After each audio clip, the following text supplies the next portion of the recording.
The pre-dawn air hung thick with desert dust as 6 small figures huddled in the mission's rear courtyard, their bare feet shifting against the hard-packed earth like lost souls waiting for judgment. Sister Miriam's black habit rustled like a vulture's wings as she counted gold coins in her palm, each piece catching the first pale light of sunrise with a glint of blood money. Hidden behind a gnarled mesquite tree 30 yards away, Abigail Frost pressed her knuckles against her mouth to stifle a gasp that threatened to tear from her throat like a prayer to an absent God. Her heart hammered against her ribs as she recognized the sandy-haired boy among the condemned children, Tommy Brennan, whose life she'd fought to save 8 years ago in a battle against death itself. The memories crashed over her like a flash flood. That terrible winter night when Tommy's mother, barely 16 and unmarried, had nearly died bringing him into the world. The birth had been a nightmare, the girl too young, too small, and the baby breech. Abigail had worked through that endless night, her hands slick with blood and birthing fluid, refusing to let death claim another innocent. When Tommy finally emerged, blue and still as a corpse, she'd pressed her mouth to his tiny lips and breathed her own life into him until his first cry split the desert dawn like resurrection. "Fight, little warrior," she'd whispered, then cradling his warm body against her chest. "You're stronger than the darkness that wants to take you." Now watching him stand motionless in that terrible line, Abigail felt something break inside her chest, not just her heart, but her very soul. The boy she'd saved from death's threshold was being sold into a different kind of dying, and she was powerless to stop it. The sight brought back another memory, one that cut deeper than any blade, last year's Harvest Moon Festival when she'd stood at the edge of town, watching families gather beneath paper lanterns shaped like desert flowers. She'd seen Tommy there, holding the hand of his foster mother, his face bright with laughter as he watched other children carve their names into the sacred blessing stones. A lonesome cross tradition where families etched the names of their young ones into river rocks, believing it would protect them from harm. But when Tommy had looked up and seen Abigail watching from the shadows, his foster mother had quickly pulled him away, crossing herself as if Abigail's very presence might curse the child. The rejection had been a knife to her already wounded heart. The boy whose life she'd fought to save was being taught to fear her as a witch. "Load them quickly," Miriam commanded the 3 men beside the covered wagons, "before the town wakes to witness God's work." Silas Pike, or the mission's brutal handyman, grabbed Tommy by the arm with fingers that could crush bones. The boy's eyes met Abigail's across the distance for one heart-stopping moment, and she saw recognition flicker there, a flash of the toddler who used to call her Angel Lady, before the world taught him to fear her. "These ones go to Copper Creek," Miriam said, her voice carrying the casual tone of someone discussing livestock. "The foreman pays premium for small hands. They squeeze so nicely into the tight spaces where grown men cannot reach." Abigail's vision blurred with a rage so pure it felt like fire in her veins. Copper Creek was a death sentence wrapped in the lie of honest labor. Children who went into those mines rarely emerged alive, and those who did bore scars that marked them forever as broken things. "Mama," Tommy whispered as Pike shoved him toward the wagon, the word carrying across the desert silence like a prayer to a mother 3 years dead. But there was no mother left to hear him. No one except Abigail, whose own heart shattered at the sound. One by one, the children were lifted into the wagon beds like sacks of grain disappearing beneath canvas that would hide them from the world until they reached whatever hell awaited them. Tommy was the last to be loaded, and as Pike's massive hands closed around his small body, the boy turned back toward the mission with desperate eyes that seemed to seek salvation in the dawn light. The wagons creaked into motion, wheels grinding against stone like the sound of bones breaking. Sister Miriam stood watching until they vanished into the morning haze, then turned back toward the mission's adobe walls, her face serene as a saint's painted on cathedral glass. As her footsteps faded, Abigail remained frozen behind the tree, her mind reeling with the magnitude of what she'd witnessed. 6 children. Gone. Sold like cattle to feed the appetites of men who viewed innocence as commodity.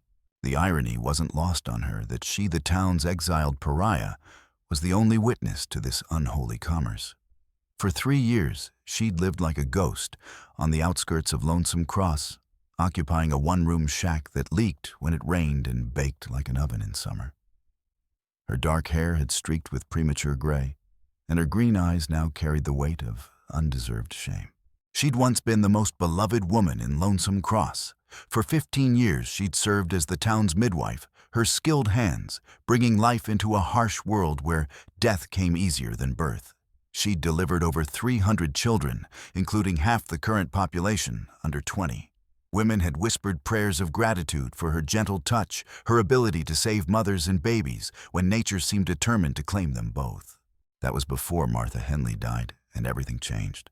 The truth was simpler and more painful than the townspeople's whispered accusations. Martha Henley had hemorrhaged during childbirth. And despite Abigail's desperate efforts, both mother and child had died. But Martha's husband, drunk on grief and whiskey, had accused Abigail of witchcraft. In a town where superstition ran deeper than water wells, the accusation had stuck like tar to her soul. Lonesome Cross existed at the intersection of 3 territorial boundaries, making it a natural stopping point for travelers, traders, and those seeking to disappear from civilization's reach. The town's weekly market drew people from across the region, but it was also a place where questions weren't asked too loudly, where a person's past could be buried as deep as the wells that sustained life in this harsh land. The mission dominated the town like a fortress of God, its bell tower, visible from every corner. Sister Miriam had arrived 5 years earlier with credentials from back east and a mandate to establish an orphanage for the territory's unwanted children. She was a woman of impressive bearing, tall, sharp-featured with steel-gray eyes that seemed to peer into souls and find them wanting. The Lord chooses his instruments. She'd announced from the mission steps on her first day, even if they scream.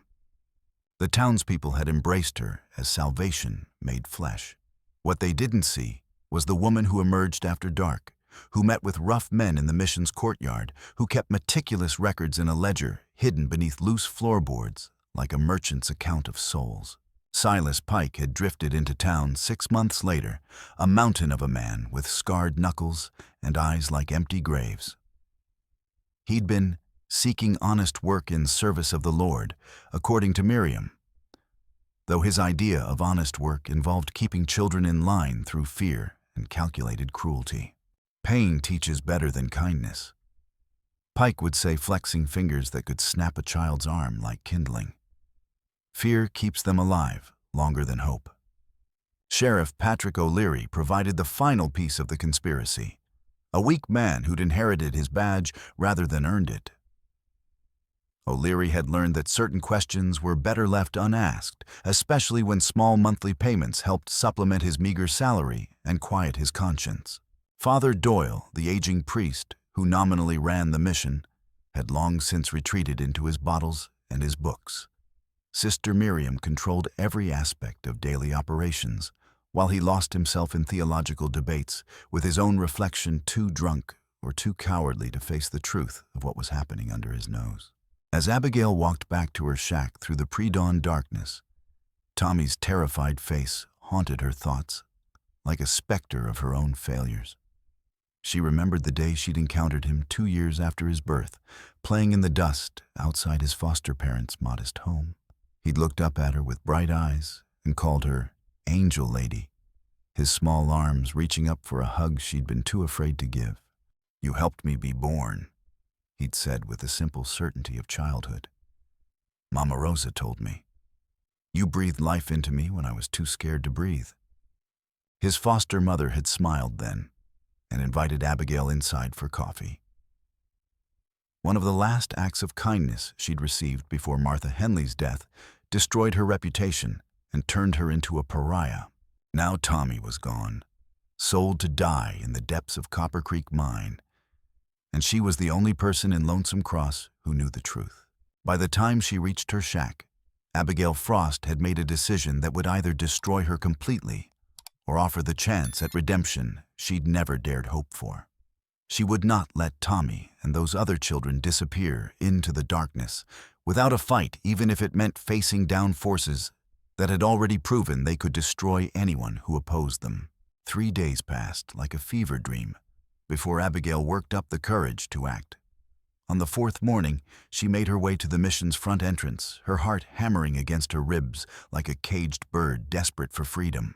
Father Doyle's office smelled of dust and wine, holy books stacked haphazardly on every surface like prayers abandoned in mid-sentence. The priest himself looked older than his 60 years, his face mapped with broken veins that told the story of a man who'd chosen liquid courage over the harder kind. "Mrs. Frost," he said, not quite meeting her eyes. "It's been some time. I need to speak with you about the children, Father, about what really happened to them." His hands began to tremble like autumn leaves. "Which children? We have many children here. The 6 who were loaded into wagons 4 mornings ago. Tommy Brennan was among them." Abigail's voice cracked with emotion. "I delivered that boy, Father. I breathed life into his lungs when God seemed ready to take him." Father Doyle's face went white as parchment.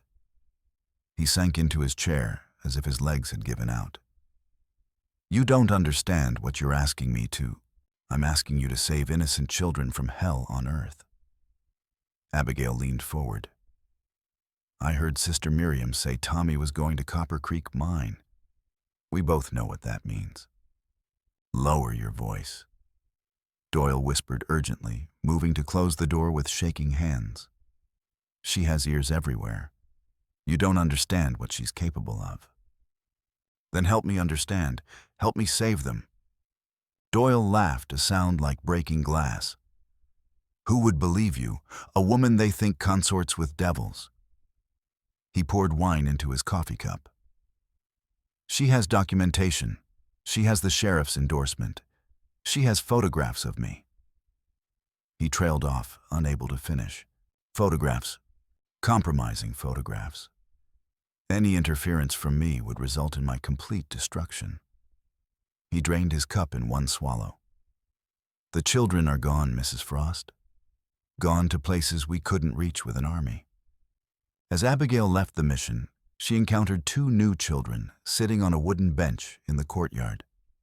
Siblings by their resemblance, probably 7 and 9 years old. Their clothes were clean, but their eyes held the same hollow fear she'd seen in Tommy's face, the look of small animals caught in a trap. "What are your names?" she asked, kneeling to their level. The older child, a girl, pulled her brother closer like a shield made of flesh and bone. "We ain't supposed to talk to strangers." "I'm not a stranger. I'm someone who cares what happens to you." "I'm Beth. This is Johnny." The girl whispered after a moment, glancing around to ensure they weren't being watched. "Our ma died of fever. Pa brought us here before he headed to California to find work. Another lie to cover abandonment. Another parent who dumped children he couldn't feed, leaving them to whatever mercy Sister Miriam might show." Abigail felt rage building in her chest, like a fire that threatened to consume everything in its path. "Well, Beth and Johnny, I want you to remember something. Your lives have value. Someone is going to fight for you." The words were a promise she wasn't sure she could keep, but they were all she had to offer. That evening, as she prepared herbal remedies by lamplight, Abigail began to formulate a plan that was equal parts desperate hope and calculated risk. She would need allies' evidence and courage she wasn't sure she possessed. But for the first time in 3 years, she had something worth fighting for beyond her own survival. Word traveled fast in a small town, carried on desert winds and whispered conversations. By noon the following day, Abigail could feel eyes tracking her movements as she gathered supplies at Harrison's general store. She was examining bandages when a shadow fell across her, and she looked up to see Silas Pike standing beside her, like death made flesh. "I heard you've been asking questions." Pike said, his voice a low rumble that seemed to vibrate through the floorboards, and into her bones. The other customers quickly found reasons to leave, abandoning their shopping to avoid being associated with whatever was about to unfold. Harrison himself retreated behind his counter, suddenly absorbed in his ledger book, as if numbers could protect him from what was coming. Or questions about things that ain't your concern. Pike continued moving closer until she could smell the whiskey on his breath and see the dried blood under his fingernails. I don't know what you mean," Abigail replied, fighting to keep her hands steady while her heart hammered like a war drum. "Sure you do." He moved to box her against the shelf, his massive frame blocking any escape route. "Sister Miriam's got a message for you. Says the Lord has a way of dealing with folks who spread lies about his work." "Is that a threat, Mr. Pike?" His laugh was like gravel grinding in a bucket. "Keep digging, witch, and you'll find your grave." He leaned closer, his voice dropping to a whisper that somehow carried more menace than shouting. "Fires start real easy in this dry country. Terrible thing when folks don't make it out in time." Abigail turned to face him, fully drawing on reserves of courage she didn't know she possessed. And sometimes, people who hurt children find that judgment comes calling, whether they're ready or not. Pike's eyes went flat and dangerous, like a snake's just before it strikes. "You got no idea what you're dealing with, witch woman. But you're about to learn what happens to people who forget their place." That evening, Abigail returned to her shack to find her worst fears realized. Her herb garden had been trampled into the dirt, her carefully cultivated medicinal plants ground beneath boot heels like broken dreams. Inside, her supply of prepared medicines had been smashed brown glass scattered across her floor like the fragments of a shattered life. A dead crow was nailed to her door with a railroad spike, a message as clear as any written threat. But the attack had an unintended consequence. Instead of terrifying her into silence, it convinced Abigail that her suspicions were correct. If Sister Miriam and her associates were willing to go to such lengths to silence questions, it meant they had something significant to hide. She was sweeping broken glass by lamplight when a soft knock came at her door, so quiet she almost missed it. "Who's there?" "My name's Molly Reeves. I need to talk to you about Sister Miriam." Abigail opened the door to find a girl of perhaps 16, thin as a rail, with work-hardened hands and eyes that burned with determination. She recognized the name. Molly worked on the Patterson farm outside town, doing the kind of backbreaking labor that aged people before their time. "What do you want?" "I want to help you fight them." Molly's voice carried a strength that belied her slight frame. "I got reasons of my own to want Sister Miriam stopped." "What kind of reasons?" "My sister Sarah. She was at the mission 2 years back after our parents died of cholera.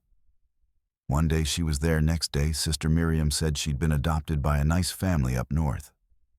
But Sarah promised she'd write to me, and I ain't heard nothing in all this time. Children sometimes lose touch when they're moved far. Not Sarah." Molly's voice carried absolute certainty. "She swore on our mother's grave she'd find a way to contact me no matter what. She was smart, tougher than leather, and she never broke a promise in her life. Something happened to her, Mrs. Frost.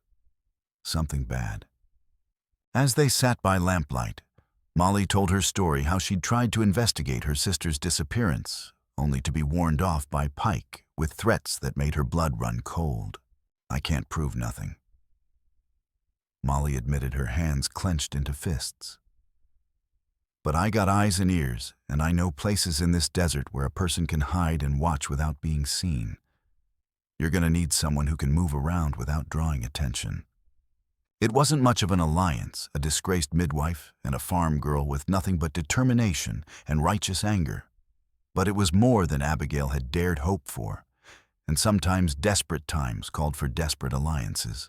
They spent the next 2 days planning their reconnaissance, studying the mission's routines, and identifying the best approach routes. The plan was dangerous and probably foolish, but it was the only chance they had to gather the evidence they needed. 3 nights later, under a full moon that bathed the desert in silver light, Abigail and Molly crouched behind a stand of barrel cactus, 50 yards from the mission's rear wall. The night air was cold and sharp, carrying the scent of sage and the distant promise of rain. Right there, Molly whispered, pointing to a section of wall where the adobe had crumbled with age and weather. Pike uses that spot when he's coming back from his drinking. Walls lower there, easier to climb. They decided to target Sister Miriam's private quarters, where Molly had seen her counting money and writing in ledgers late at night. The plan was break and photograph whatever records they could find with Abigail's small camera and escape before Pike returned from his hourly patrol. Pike's lantern bobbed into view at the far end of the mission, beginning his circuit, like clockwork. They counted off 2 minutes to let him get far enough away, then sprinted across the open ground to the wall. Molly went first, her farm-hardened muscles making quick work of the climb. Abigail followed more slowly, her skirts catching on the rough adobe and slowing her progress. Sister Miriam's room was spartanly furnished: a narrow bed, a wooden desk, a simple crucifix on the wall that seemed to mock the evil conducted beneath its gaze. But the desk drawers revealed the true nature of the woman who lived here. The ledgers were meticulous, documenting years of transactions with the cold precision of a merchant's accounts. Names, ages, physical descriptions of children paired with locations and payment amounts, as if young lives were nothing more than inventory to be bought and sold. Lazy J Ranch, 2 boys ages 8 and 10, $200 gold. Morrison Mine, girl age 12, strong constitution, 150 gold. Copper Creek Mine, boy age 8, small build for tight spaces, $250 gold. Abigail's hands shook as she photographed page after page, each entry representing a stolen childhood, a life reduced to its monetary value. There was Tommy's entry, his name written in Miriam's precise handwriting, as if he were nothing more than livestock being sold at market. Molly searched desperately for her sister's name, while keeping watch at the window, her face growing more desperate with each passing moment. "Here," Molly whispered urgently, her voice breaking. Sarah Reeves, age 14, sent to Black Rock Mining Camp 300 gold. Black Rock Mining Camp had a reputation that made strong men cross themselves and whisper prayers for the dead. Located in the mountains 3 days' ride north, it was known for brutal conditions and men who'd given up on civilization, law, and basic human decency. No child sent there could expect to survive long, let alone thrive. But as they prepared to leave, voices in the courtyard below froze them in place, Pike's distinctive rumble and another man's higher-pitched responses drifting up through the night air. "Next shipment goes out tomorrow night," Pike was saying, his voice carrying clearly in the desert silence. 6 more, including those 2 new ones. Boss lady wants them moved quick before anyone starts asking uncomfortable questions. Long way to the Copper Creek operation. Hope they survive the journey this time. They'll survive long enough to be useful. After that, ain't our problem what happens to them. The casual cruelty in their voices made Abigail's stomach turn. They were discussing children as if they were cattle being driven to slaughter, with no more concern for their welfare than a rancher might show for steers headed to market. When Pike finally resumed his patrol, they'd lost their opportunity for a clean escape. The moon was setting, and dawn would arrive within hours. They waited until Pike passed beneath their window and then began their careful descent down the creaking stairs. But halfway down, a board gave way under Abigail's weight, with a crack like a gunshot echoing through the night. The sound seemed to hang in the air for an eternity before Pike's bellowed curse shattered the silence. "Run!" Abigail hissed, pushing Molly toward the wall with desperate strength. The girl scrambled up the adobe like a lizard, disappearing over the top, just as Pike rounded the corner with murder in his eyes. Abigail tried to follow, but her skirts tangled in the rough stone, slowing her escape. Pike's massive hand closed around her ankle like a steel trap. "Well, well," he said, his grip like iron bands around her arms as he dragged her back to the ground. "Look what crawled into our nest like a spider seeking trouble." Sister Miriam appeared as if summoned by dark magic, her black habit making her nearly invisible in the pre-dawn gloom. "Mrs. Abigail Frost," she said, her voice carrying a satisfaction that chilled Abigail's blood to ice. "I was wondering when you'd finally work up the courage to pay us a proper visit." They dragged her toward the mission's main building, Pike's Grip, leaving bruises on her arms that would last for weeks. But as they passed the well, Abigail managed to drop the roll of exposed film into the water, hoping it might survive long enough for someone to find it. The evidence was incomplete, but it was something perhaps enough to damn them all if it fell into the right hands. The cellar door opened like the mouth of hell itself, revealing stone steps leading down into a darkness that seemed to swallow light and hope alike. As they forced her down those steps, Abigail realized she was about to learn exactly what happened to people who crossed Sister Miriam's path. The cellar was a tomb disguised as storage, with stone walls that wept moisture in the desert heat and created an atmosphere of decay and despair that pressed against her lungs like a physical weight. Pike chained her to an iron ring set deep into the wall, her wrists already raw from the rough metal shackles that had clearly seen use before. But it wasn't the physical discomfort that broke Abigail's spirit. It was what she discovered scratched into the stone walls around her, carved by small fingers with whatever sharp objects desperate children could find. Names. Dozens of them etched into the stone like epitaphs for the living dead. Tommy Brennan was here. Sarah Reeves, "Tell Molly I love her." Mary Donovan, "Mama, I'm scared." Some were accompanied by dates going back 5 years, chronicling the full scope of Sister Miriam's operation in the desperate words of its victims. Fresh scratches made her blood run cold. Johnny and Beth scared. The siblings she'd spoken with just days ago had already been brought down here, already faced the terror of this place, while she'd been planning and hesitating instead of acting. Hours crawled past, like centuries in the suffocating darkness. Abigail tested her chains until her wrists bled, listening to the sounds above footsteps, muffled voices, the ordinary business of a mission going about its daily routine, while children suffered in the depths below like forgotten souls in purgatory. Night brought new sounds that made her heart race with fresh desperation. Wagons being loaded, horses being harnessed, hushed voices giving final instructions.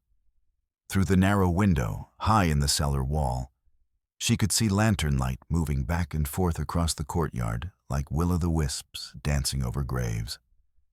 Another shipment was being prepared, and there was nothing she could do to stop it.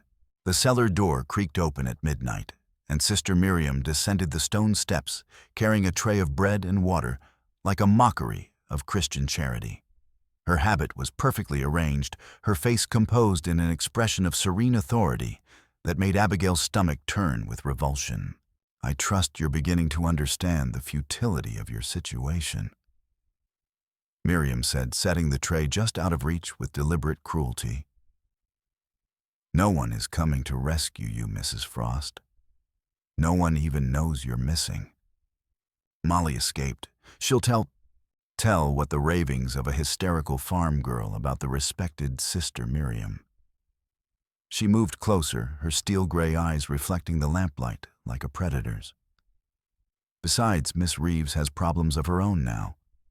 Sheriff O'Leary received an anonymous tip about stolen goods found in her possession." A chill ran down Abigail's spine like ice water. "What have you done to her?" "Nothing permanent. Yet. But she's in jail now, Mrs. Frost, and jails are dangerous places for young girls who make wild accusations against pillars of the community." Miriam's smile was winter cold. Amazing how quickly accidents can happen to people who don't know their place.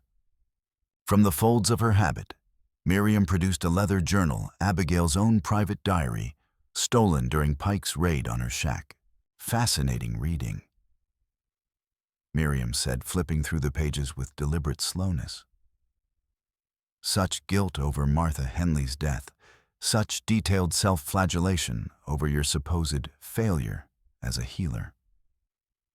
She found a particular passage and read aloud in a mocking tone. "Perhaps they're right. Perhaps God has withdrawn his blessing from my hands. Perhaps Martha died because I was being punished for some sin I don't even recognize. Hearing her private anguish spoken in Miriam's mocking voice was like having her soul stripped naked and displayed for ridicule. Those pages contained 3 years of doubt, self-recrimination, and desperate attempts to understand why God had allowed her to fail when it mattered most. The truth is, Mrs. Frost, you were never as gifted as you believed yourself to be. Martha Henley died because you made critical mistakes, errors in judgment that killed both mother and child. Miriam closed the diary with a snap like breaking bones. You've spent 3 years hiding from that truth, but deep down in your heart, you know it's real. You're wrong, Abigail whispered, but doubt crept into her voice like poison. Am I? Then why do you wake up screaming her name? Why do you see her face in every woman you treat? Miriam's voice was hypnotic, weaving through Abigail's defenses like smoke. The children you're trying to save? They'll die anyway, Mrs. Frost. If not in the mines or on the ranches, then from your incompetence, when you inevitably fail them the way you failed Martha Henley and her baby. As Miriam's footsteps faded up the stone stairs, Abigail was left alone with the crushing weight of her own inadequacy pressing down on her like a mountain of stone. The names on the walls seemed to mock her now. Dozens of children she couldn't save, just like Martha's baby, just like all the others who'd suffered because she wasn't good enough, skilled enough, strong enough to protect them. For the first time since beginning this fight, she wondered if she'd been deluding herself all along. Maybe she was just a failed midwife, trying to assuage her guilt by playing at being a hero, when the truth was that heroes were made of stronger stuff than her broken spirit could provide. But dawn brought clarity that cut through Miriam's psychological poison like a blade through silk. Through her small window, Abigail could see Pike dragging a struggling child across the courtyard, Johnny the little boy who trusted her with his name and his sister's. The sight of his terror sent fresh rage coursing through her veins, burning away the self-doubt that Miriam had planted like seeds in poisoned soil. Martha Henley's death had been a tragedy, but it hadn't been her fault. She'd done everything medically possible with the knowledge and tools available to a frontier midwife. The townspeople's accusations had been born of grief and superstition, not truth or medical fact. But if she died chained in this cellar like a forgotten prisoner, Johnny and Beth and all the other children would face fates worse than Martha's quick death. They deserved better. They deserved someone willing to fight for them, even against impossible odds and overwhelming evil. The sound of footsteps on the stairs brought a flutter of hope that died quickly when she realized it wasn't Molly or some imagined rescue party. Instead, a small figure emerged from the shadows, Elsie, the young woman who helped with cooking and cleaning at the mission, moving with the careful quiet of someone who understood the consequences of being caught. Mrs. Frost. The voice was barely a whisper, high and scared like a child's prayer offered in darkness. Elsie, how did you get down here? I brought these, Elsie whispered, producing a set of lockpicks from her apron pocket with trembling hands. Learned to use them when I was on the streets before Sister Miriam took me in and saved me from that life. Hope surged in Abigail's chest like water in a desert spring as Elsie worked the thin metal tools into the lock with fingers that shook but remained steady enough to do the job. Why are you helping me if she catches you? Tears ran down Elsie's thin face, catching the moonlight like drops of liquid silver. Because I was one of them once, Mrs. Frost. Sister Miriam bought me from a brothel in Santa Fe when I was 12 years old, told everyone I was an orphan she'd rescued from the streets. Been her slave ever since, too scared to run, too broken to fight back. Her voice cracked with years of suppressed pain and rage. But watching those little ones tonight, seeing their faces, I can't let it happen again. I won't be part of it anymore. The lock clicked open with a sound like salvation itself, and Abigail rubbed circulation back into her numb wrists while Elsie kept watch at the stairs. Where's Molly? Is she really in jail? Sheriff's got her locked up on theft charges, but Doc Peterson's been asking questions around town. Says the evidence don't make sense that someone's trying to frame her. Elsie glanced nervously toward the stairs. Pike'll be back soon for his next check. We got maybe 5 minutes before he discovers you're gone. They climbed the stone steps together, Elsie's intimate knowledge of the mission's layout proving invaluable, as they navigated through servants' passages and storage rooms that normal visitors never saw. The main courtyard was alive with activity. 3 wagons waited near the rear gate, their canvas covers hiding precious human cargo from prying eyes. Through gaps in the canvas, Abigail caught glimpses of small faces, children huddled together like frightened animals, some crying silently, others staring into space with the hollow expression of those who'd given up hope entirely. Among them, she recognized Beth and Johnny, the siblings who trusted her with their names and their fragile hopes for protection. "We need to create a distraction," Abigail whispered urgently. "Something to draw Pike and his men away from the wagons long enough for us to free the children." But before they could formulate a plan, disaster struck with the sudden violence of a desert storm. A board creaked under Abigail's foot, the sound carrying across the courtyard like a gunshot in the night silence. Pike's head snapped up from where he'd been checking harnesses, his predator's instincts instantly alert to danger. "Someone's out there," he growled, drawing a pistol from his belt with practiced ease. "Check all the buildings. If it's that witch woman, bring her to me alive.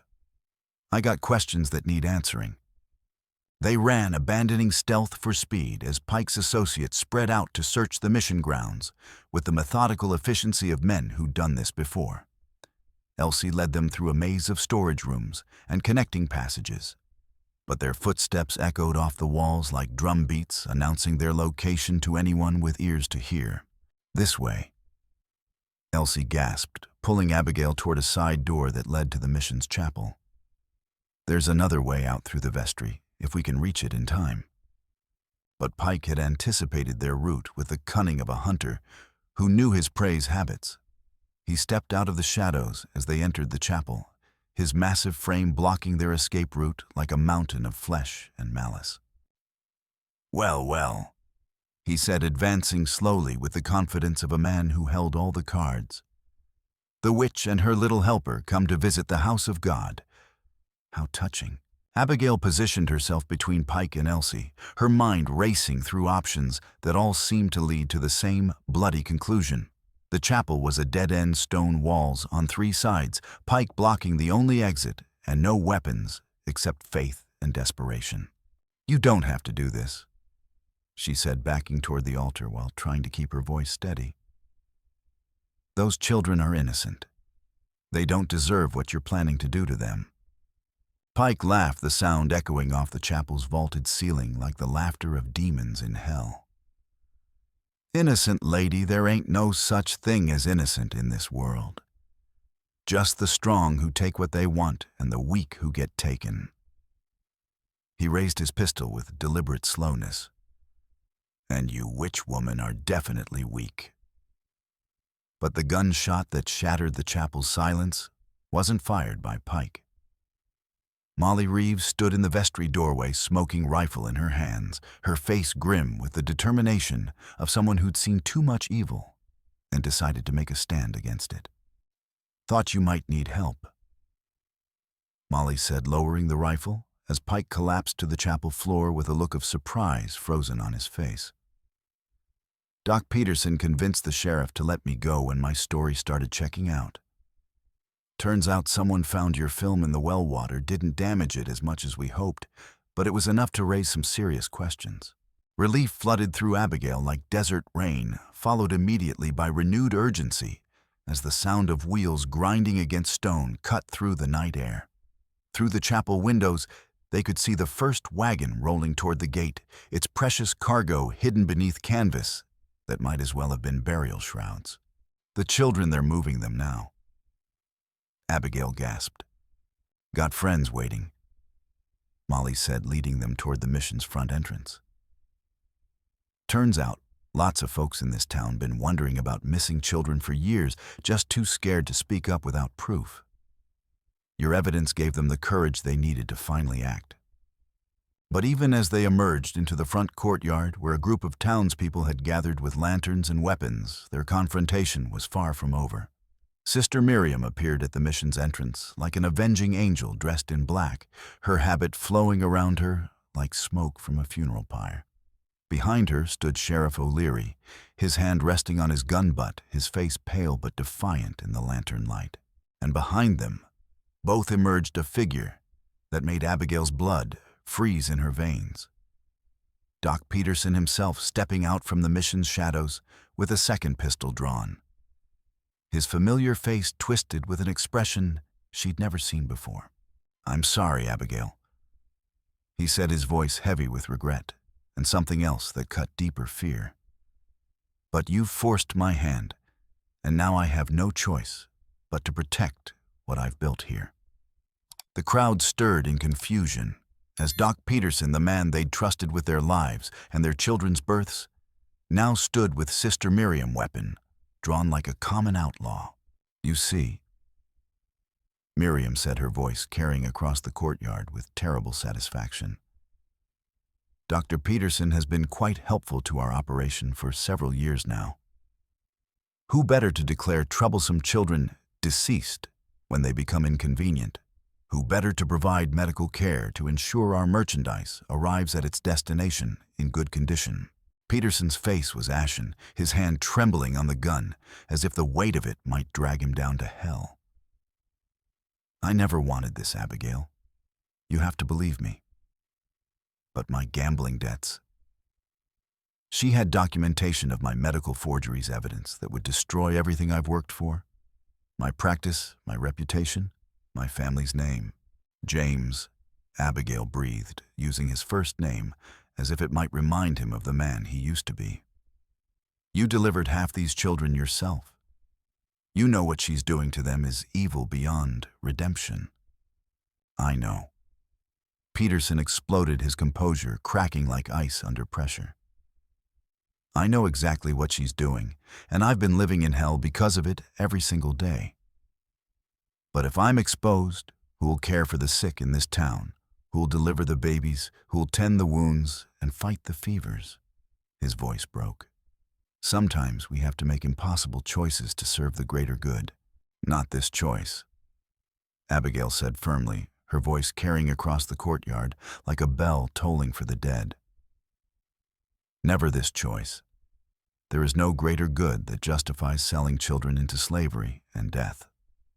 But even as she spoke, territorial marshals James Crawford and Rodriguez arrived on horseback, summoned by telegraph messages sent from the neighboring town. Their federal authority superseded local corruption, and their presence changed the entire dynamic of the confrontation.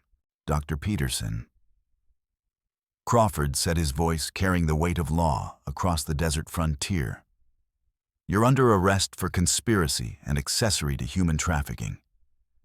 Please put down your weapon and surrender peacefully." The final confrontation exploded into chaos with the sudden violence of a summer thunderstorm. Peterson, seeing his world crumble around him like a house built on sand, fired wildly into the air. His shot went wide, causing the crowd to scatter for cover behind wagons and buildings, but it served as the signal for all hell to break loose. Sheriff O'Leary drew his weapon, but found himself facing a dozen guns held by townspeople who'd finally seen their law enforcement's true nature. Doc Peterson, the real one, not the corrupted version who'd been exposed, leveled his shotgun at the corrupt sheriff. "Put it down, Patrick," he said sadly. "It's over. Time to face what you've become." But Sister Miriam, seeing her carefully constructed empire of shadows crumbling in the harsh light of justice, made a desperate play that would haunt Abigail's dreams for years to come. She lunged toward little Beth, who'd been brought out with the other children as evidence of the trafficking operation. A knife appeared in her hand, as if conjured by dark magic, pressed against the 8-year-old's throat with deadly precision. "Stand back," she screamed, her mask of sanctity completely stripped away to reveal the predator beneath. "All of you stand back, or this child dies right here in front of God, and everyone..." The crowd froze, as if turned to stone, parents instinctively moving to shield their own children from the horrific scene unfolding before them. Marshal Crawford drew his weapon, but couldn't risk a shot with Beth so close to Miriam's blade, her small body serving as a human shield for the monster who'd terrorized so many innocents. "Let her go," Abigail said, stepping forward despite the danger, her hands raised in a gesture of surrender. "Please, sister. She's just a baby who's done nothing wrong. A baby who's worth more money than you'll see in a lifetime." Miriam snarled her voice, carrying a madness that made strong men step backward in fear. "Do you have any idea what I've built here, the network I've created, the powerful men across 3 territories who depend on my services?" "I know you're sick," Abigail replied, moving closer with careful steps like someone approaching a rabid animal. "I know you've convinced yourself that selling children is God's work, that you're saving them from lives of poverty and despair. But deep down in whatever's left of your soul, you know it's evil. Evil." Miriam laughed, a sound like breaking glass mixed with the screams of the damned. "I save these wretched creatures from lives of poverty and suffering that would kill them slowly. I give them purpose, value, a chance to serve something greater than their miserable existence. You give them death." Abigail interrupted, her voice growing stronger with each word. "Tommy Brennan, whom I delivered with my own hands and breathed life into when he was too afraid to breathe, you sent him to die in the hell of Copper Creek Mine. Sarah Reeves, who never got to write to her sister because you sold her to BlackRock, you stole her future and called it salvation. Dozens of others whose names are carved in your cellar walls like epitaphs for the living dead." Miriam's grip on the knife wavered as Abigail continued her words, striking like hammer blows against the woman's twisted justifications. "You're not saving anyone, sister. You're a predator who preys on innocence and vulnerability, who takes children's trust and hope and sells them for gold pieces. You're everything evil that wears the mask of righteousness." In that moment of confusion, with weapons pointed in multiple directions and tensions stretched to the breaking point, tragedy nearly claimed another innocent life. Beth, terrified by the knife at her throat and the screaming voices around her, struggled against Miriam's iron grip. The blade sliced across her neck, not deeply, but enough to draw blood and send her screaming in pain and terror. Abigail moved without thinking, years of medical training and maternal instinct overriding any concern for her own safety. She lunged forward, grabbing Miriam's wrist with both hands and forcing the knife away from Beth's throat. The 2 women struggled desperately, Miriam's fanatical strength matched against Abigail's determination to save a child's life. The knife turned between them, seeking flesh with deadly purpose. Abigail felt the blade pierce her side, hot pain shooting through her ribs like liquid fire. But she didn't let go. With her free hand, she pulled Beth away from Miriam's grasp, shoving the terrified child toward Molly's protective arms. "Run," she gasped, blood spreading across her dress like spilled wine. "Get her away from here." But Miriam wasn't finished with her work of destruction. With inhuman fury born of desperation and madness, she raised the knife again, aiming for Abigail's heart with the precision of someone who'd learned to kill efficiently. The blade descended like the sword of judgment and stopped, held fast by Elsie's small but determined hands. The girl who'd spent years as Miriam's victim had found the courage to fight back at the crucial moment, her own survival instincts finally overcoming years of conditioning and terror. "No more," Elsie said, her voice barely a whisper but filled with the accumulated rage of years of abuse and violation. "No more children die because of you. No more innocent blood on your hands." The marshals moved in, finally able to act. With the hostage freed and the immediate danger past, Miriam was wrestled to the ground, her knife kicked away across the courtyard stones, her wrists shackled with iron that would hold her until justice could be properly served. Dr. Peterson surrendered without further resistance, his corruption finally exposed to the community he'd betrayed. Sheriff O'Leary dropped his weapon, knowing that the game was over and his own reckoning had finally arrived. But as the dust settled and the immediate crisis passed, Marshal Crawford made a discovery that shocked even the hardened lawmen who'd seen the worst of human nature in their years of service.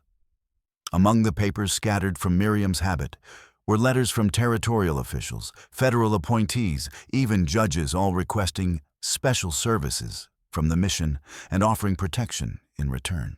The child trafficking ring reached into the highest levels of government, protected by men who'd built careers on family values and Christian principles, while secretly participating in the systematic destruction of innocence. This wasn't just small-town corruption, it was a cancer that had metastasized throughout the entire Southwest, feeding on the vulnerability of those who had no voice to speak for themselves. As Doc Peterson worked frantically to stop Abigail's bleeding in the mission's courtyard, she realized that their victory was both complete and incomplete. They'd saved the children who were still alive and exposed the local conspiracy, but the larger network would likely survive, finding new sources and new protectors to continue their evil work.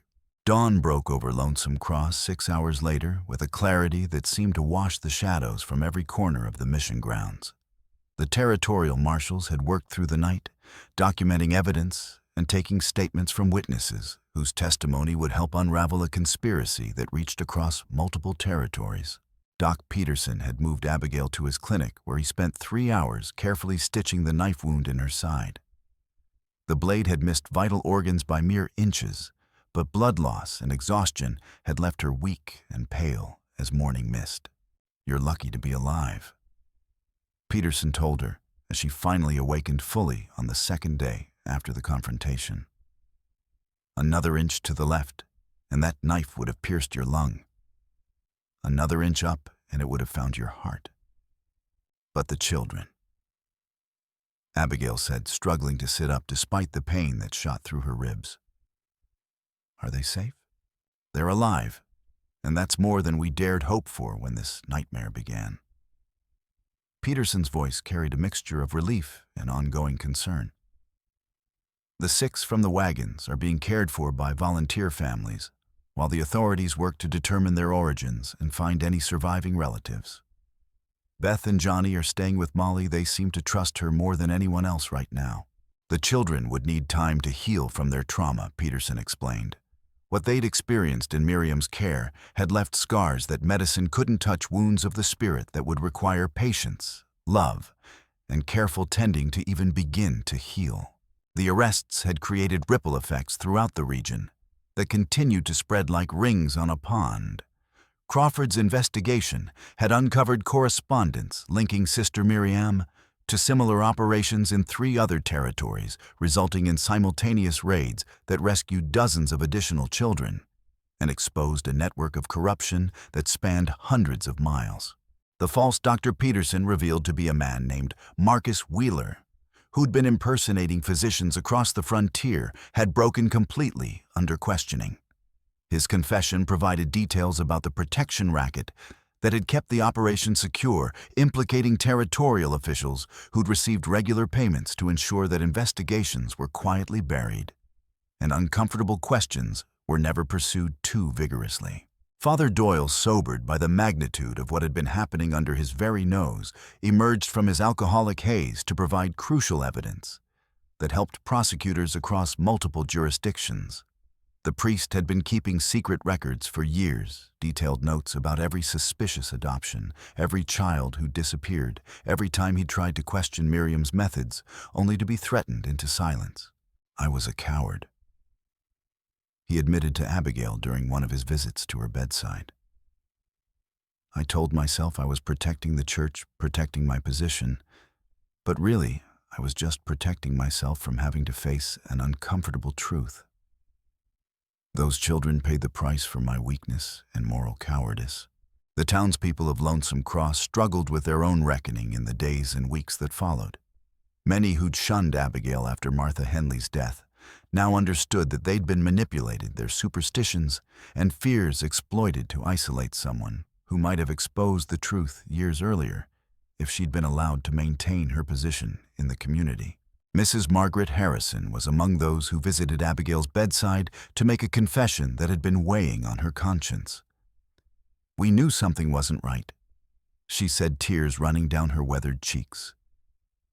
The way children kept disappearing, the stories about adoptions that never quite made sense, the fact that no families ever came to visit or check on their supposed adopted children. But it was easier to believe Sister Miriam's explanations than to face the possibility that something truly evil was happening in our midst. Elsie's story, told in full detail to Marshall Crawford, provided some of the most damning evidence of Miriam's true nature and methods. Under gentle but persistent questioning, she revealed years of systematic abuse, physical, emotional, and sexual, that had kept her compliant and silent while the trafficking operation flourished around her. "She told me I was lucky," Elsie said in a voice barely above a whisper, her hands folded in her lap like a child reciting lessons. "Said I could have ended up in the mines or on some remote ranch where nobody would ever find my body, where I'd work until I died and be buried in an unmarked grave. Said serving her in the mission was better than any of the alternatives she could arrange."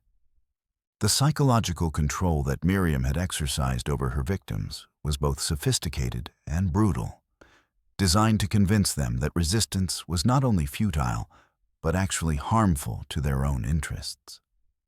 She'd created a world where children believed they deserved whatever happened to them, where they were grateful for any small mercy in the midst of systematic exploitation. As Abigail's strength slowly returned over the following weeks, she found herself grappling with the larger implications of what they'd uncovered. The rescue of the 6 children from the wagons was certainly a victory, but it also served as a stark reminder of how many others had already been lost to the darkness. Tommy Brennan was still missing somewhere in the vast territory, probably dead in some mining camp or remote ranch where life was measured in months rather than years. Molly struggled with similar knowledge about her sister Sarah. The ledgers had confirmed her worst fears. Sarah had been sold to Black Rock mining camp, where survival was measured not in years, but in the ability to endure unimaginable hardship and brutality. The harsh reality was that most of the children documented in Miriam's meticulous records were probably dead, their young lives consumed by the brutal labor conditions they'd been sold into. But there were also unexpected discoveries that provided glimmers of hope in the darkness. Among the letters found in Miriam's quarters were communications from children who'd somehow managed to escape from their captors, desperate pleas for help that Miriam had filed away like business correspondence, treating their suffering as nothing more than paperwork to be stored and forgotten. Some of these letters were recent enough that rescue operations might still be possible, and the territorial government had announced the formation of a special task force to investigate the broader network.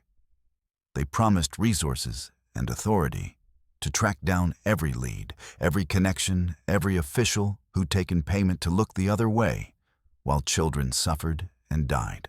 Whether those promises would translate into real action remained to be seen. But for the first time in years, there was hope that justice might reach beyond the borders of a single small town, to touch the lives of children across the entire Southwest.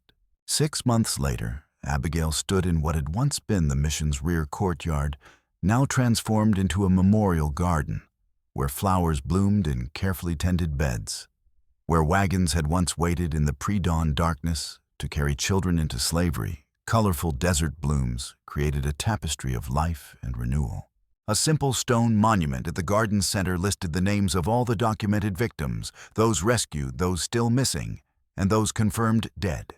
The names were carved deep into the stone so that wind and weather could never erase them, ensuring that their stories would endure long after the last witness had passed away.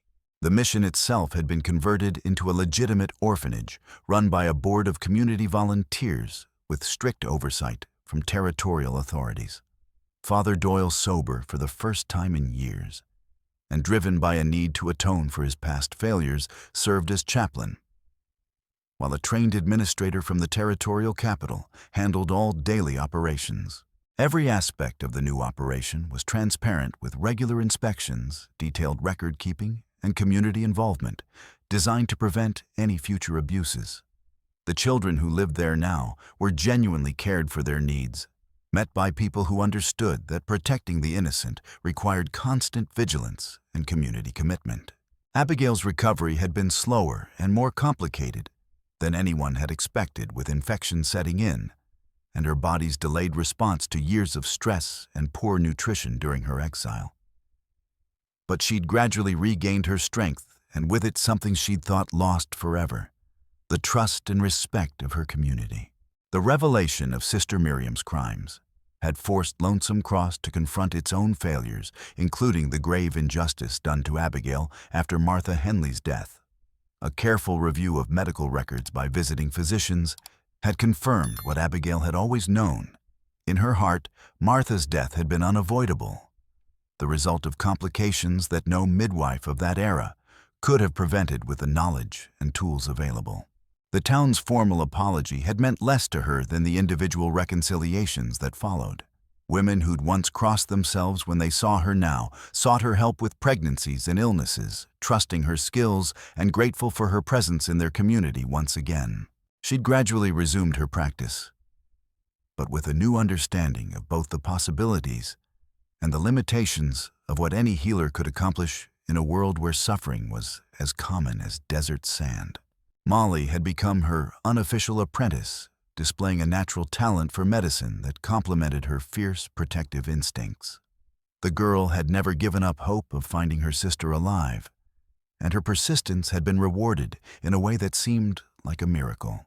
The Territorial Task Force's investigation had indeed reached far beyond Lonesome Cross, uncovering trafficking operations in 4 other territories and several military districts.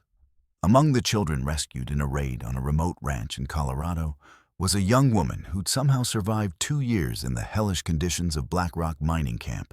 Sarah Reeves was 20 now, scarred both physically and emotionally by her ordeal, but alive against all odds. The reunion with Molly had been both joyful and heartbreaking.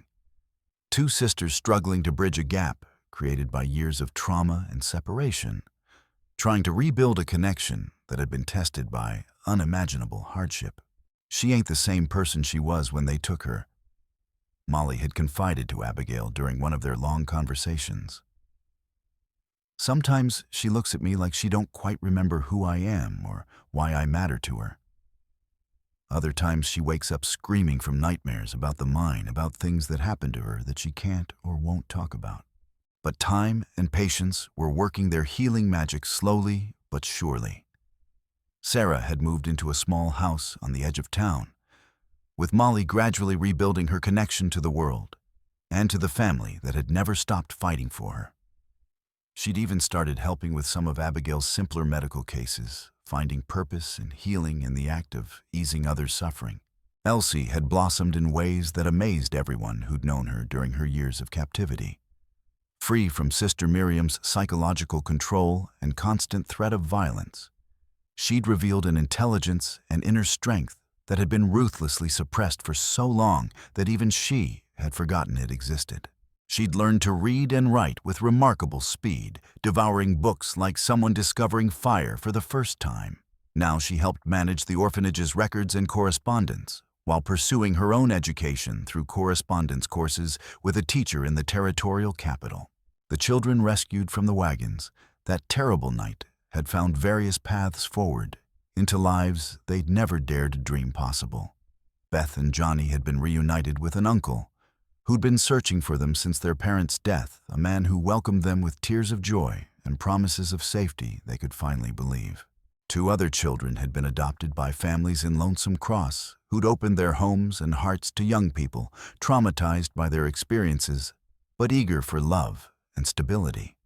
The remaining 2 had chosen to stay at the orphanage, surrounded by people committed to their healing and growth, building new families from the bonds of shared survival and mutual care. Even Father Doyle had found a form of redemption that surprised everyone, including himself. His detailed records of Miriam's crimes had proven crucial in prosecutions across multiple territories, and his willingness to testify against the corruption he'd witnessed helped convict several high-ranking officials who protected the trafficking network with their silence and complicity.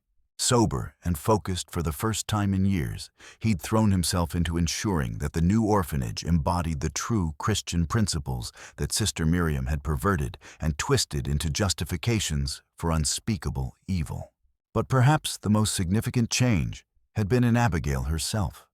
The woman who'd spent 3 years hiding from the world, nursing her wounds in exile and solitude, had emerged as a leader, someone the community turned to, not just for medical care, but for moral guidance and wisdom earned through suffering.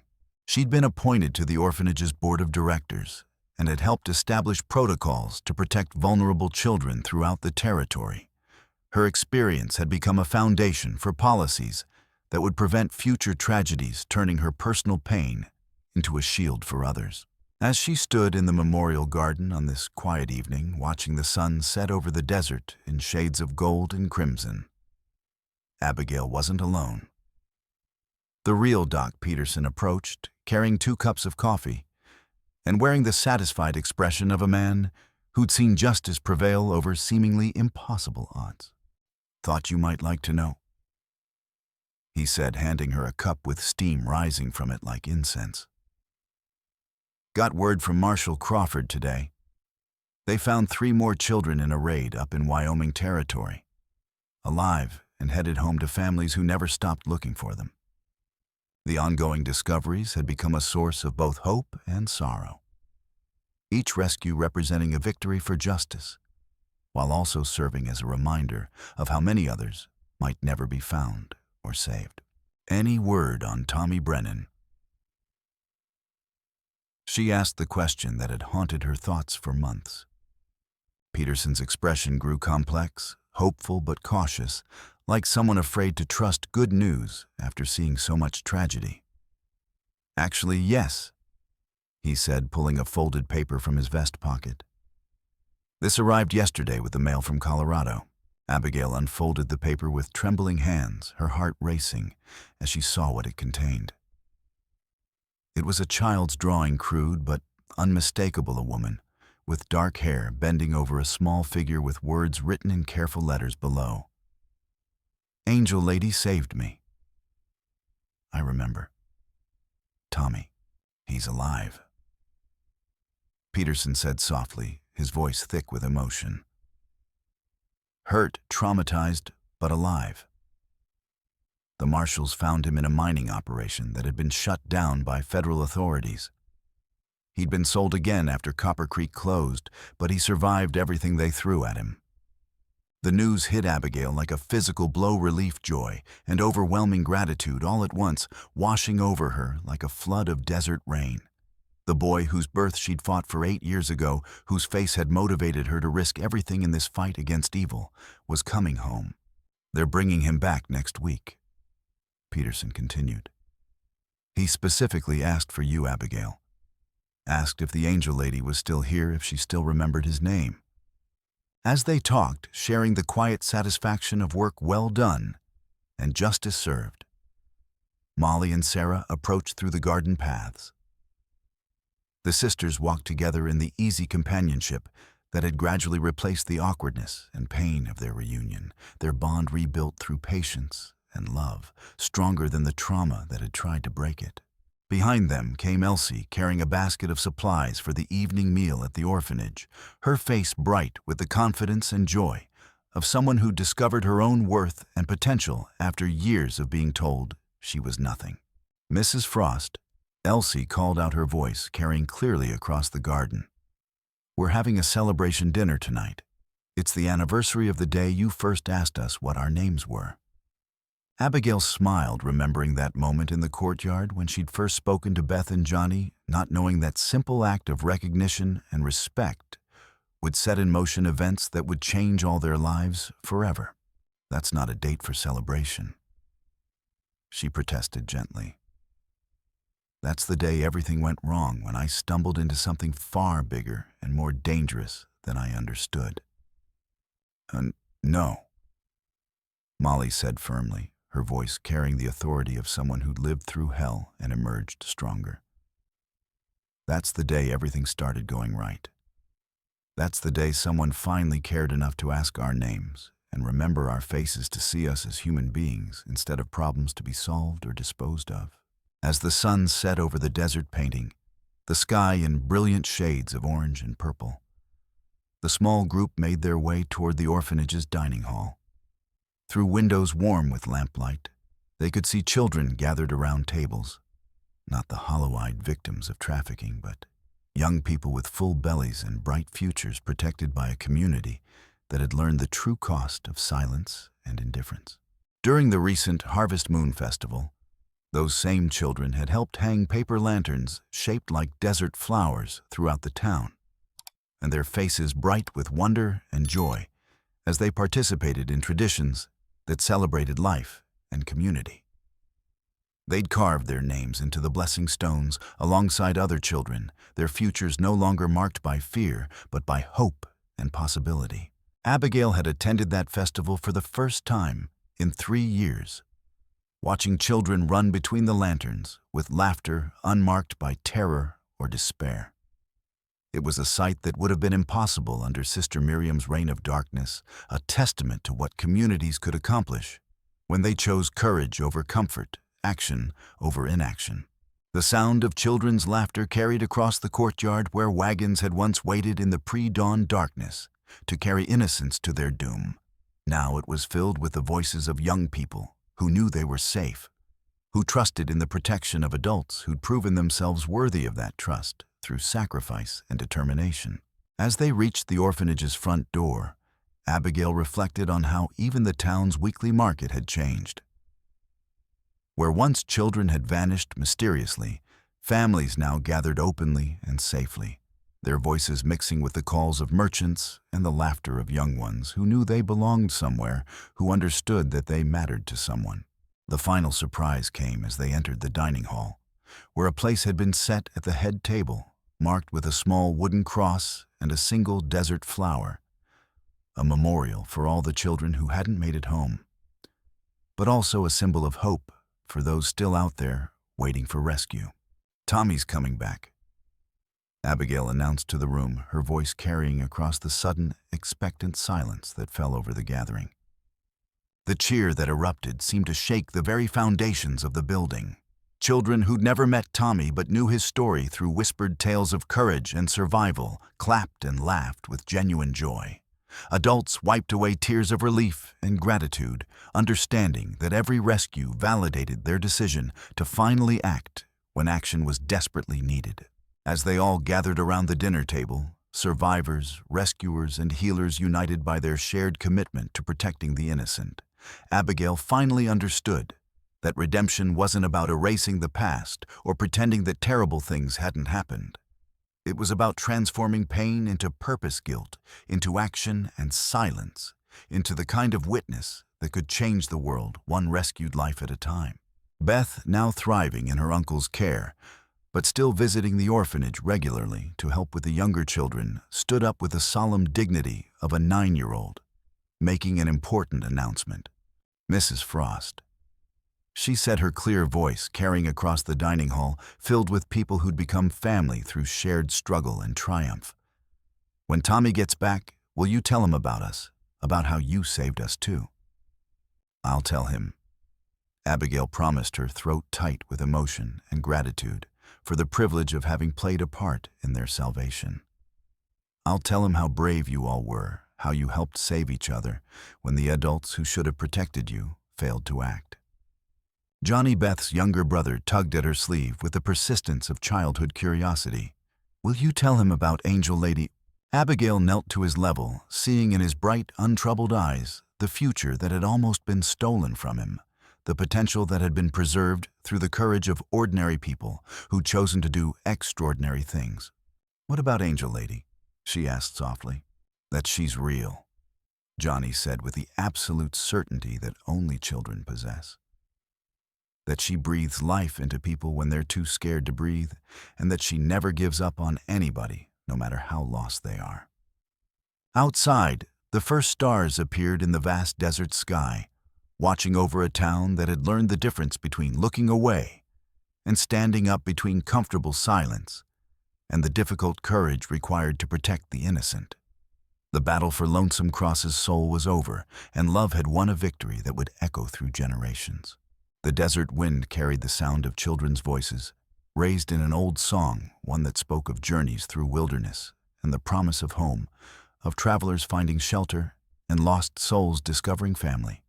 It was a song that Tommy would hear again, soon sung by friends who'd waited for his return, and a community that had finally learned what it meant to be worthy of the trust that children placed in the adults around them.